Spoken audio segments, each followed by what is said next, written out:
everyone, welcome back to the channel. In today's video, I'll be talking a little bit about my backstory, how I started off as a nurse in the emergency room, and how I am currently now an international medical student. So I graduated from nursing school, and I always knew I wanted to go to the emergency room based on my experiences during my rotations as a nurse student. When I started off in the ER, it was a very eye-opening experience for me. And you had to basically catch up and be up to speed very quickly. I loved the ER. I enjoyed the fast pace, the ability to not know what's going to come in, having the doors open 24/7, obviously, and being one of the major ERs in the area. I think that experience prepared me for all of the things that I ended up seeing in my career as a nurse. But one of the main reasons why I ended up leaving the ER was that it was very hard physically on the body.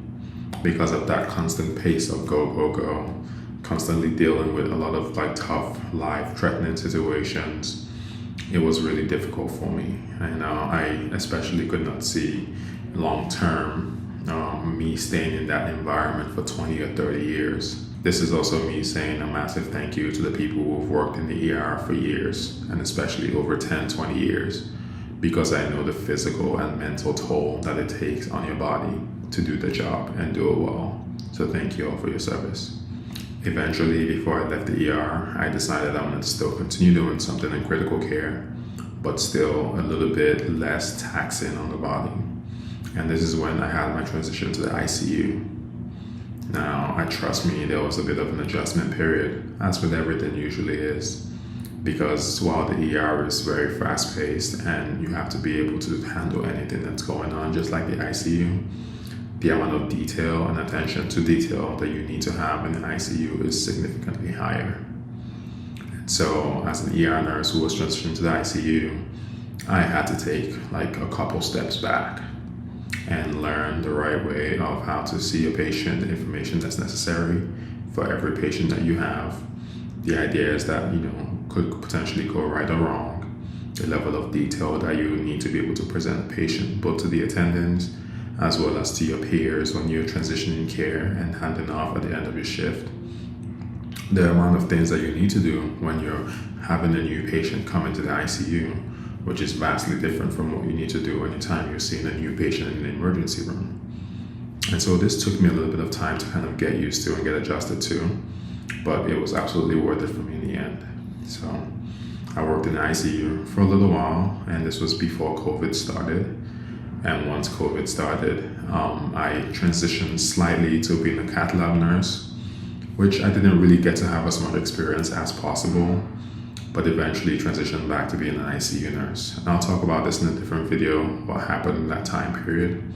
But this was when I moved from being a staff nurse to being a travel nurse. And I worked as a travel ICU nurse in multiple hospitals across the United States. So started in the DC, Maryland, Virginia area. I moved to New York for a little bit, down to Texas, out west to California, done some work in Detroit, Michigan, and eventually found my way back down to California again, where I spent a lot of time in the San Francisco, San Jose region. And that was where I decided to become a medical student again. Now, like I hinted before, even while I knew I was going to be a med student or go to medical school, I really wanted to do nursing first to both solidify my exposure to the clinical side of things and also help me boost my resume and my application. In another video, I'm also going to talk about the things that you need to do if you're planning on applying to medical school as a nursing student, and the amount of leverage that your experience as a nursing student in the clinical setting gives you, which might seem like a lot initially, but actually is not a lot. So long story short, while I was working in California, my second stint in California, I moved back into a staff position, and I was working for a little bit before I decided to go into medical school. And this was because one of my attendants basically pulled me to the side and asked me about my future dreams and goals and told me that it was actually possible.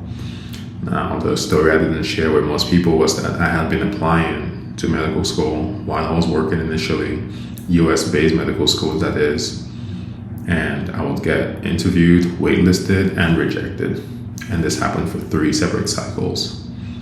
Now, if you're familiar with the process, you understand that this costs a lot of money and is very, very rough, if I say the least, on you mentally. To get through that hurdle, get a good interview multiple times, prepare yourself the best way you can, feel like you're made for this, get waitlisted, and then at the end of each application cycle, get rejected. And this is still while believing in your dreams and getting affirmed by people who see you every day at work, who believe that you're meant for more and that you're capable of doing more. So this is one of the things that spurred me after the attendant told me, like, hey, if you really want to do it and you believe you're made for it, you will apply to an international medical school and you will put yourself through what you need to do to come out in the end. And that's one of the life-changing advice I've ever got. So looking back now, almost 2+ years afterwards, I'm starting my third-year rotations, my clerkships. I'm back in the United States. I have a pathway, not an easy one, obviously, but still a pathway and a chance to actually become a physician. And so this message is for anyone who is considering making that transition from nursing to medicine. It is very possible. Your background and your work history will indeed give you some sort of a boost. Not a lot in the application process, even though it does make you be considered more, but especially when it comes to learning the drug, but also when you get to the clinical side of things. Having that work history of being a nurse, understanding of how the healthcare system works, how the working in a multidisciplinary team, how that goes, having basically bedside manners, being able to interact with patients and talk to people who you don't know. All those things play a massive role, and they will give you a bit of a boost and make you a much more competitive medical student. So if this video helps you, please like, comment, and subscribe to my channel, and I'm going to drop some more videos like this in the future, just for anyone who needs a little bit of a boost in the way. Catch you next time. Bye.